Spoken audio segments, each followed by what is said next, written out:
les saints de tous les temps et les âges,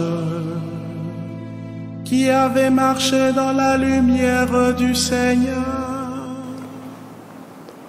Bonjour chers téléspectateurs, aujourd'hui c'est la solennité de l'Ascension du Seigneur. Ascension vient du latin ascendere, qui signifie monter vers. Cette solennité célèbre la montée de Jésus vers Dieu son Père. Autrement dit, elle célèbre l'entrée du Christ dans la gloire de Dieu, c'est-à-dire la fin de sa présence visible sur terre. Actes chapitre 1er, versets 9 à 11. Cependant, ce départ symbolise un nouveau mode de présence, à la fois tout intérieur, universel et hors du temps, car le Christ reste présent dans les sacrements et tout particulièrement celui de l'Eucharistie. L'Ascension, c'est Noël au ciel. L'Ascension est célébrée 40 jours après Pâques et 10 jours avant la Pentecôte. Elle montre le lien étroit qu'il y a entre la résurrection, la montée au ciel de Jésus et la venue de l'Esprit Saint au Cénacle. Nous célébrons également Saint Pacôme le Grand, d'origine égyptienne. Saint Pacôme est le fondateur du cénobitisme chrétien.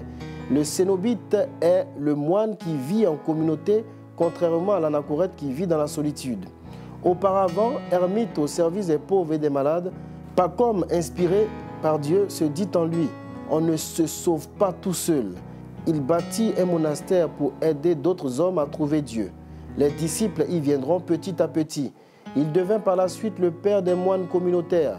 Saint Athanase d'Alexandrie voulut le faire prêtre, mais il refusa par humilité. Il mourut lors d'une épidémie qui frappa les couvents égyptiens en 386. Saint Antoine le Grand disait que Pacôme était l'âme la plus sainte qu'il a connue et qu'il avait réalisé l'œuvre que lui-même n'avait pu bien mener. Après la création du cénobitisme par Pacôme, le nombre de moines anachorètes diminua de jour en jour. Il en reste à peine quelques-uns dans l'Église. Saint Pacôme disait: ne demande jamais à Dieu de recevoir des visions, car elles peuvent être une voie d'illusion. Si tu vois un homme pur et humble, c'est déjà une grande vision. Quoi de plus grand, en effet, que de voir Dieu invisible dans un homme visible, temple de Dieu.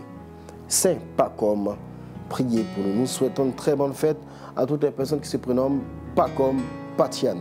C'était votre émission Ton Saint Patron te parle. À demain. Les saints de tous les temps et les âges, qui avaient marché dans la lumière du Seigneur.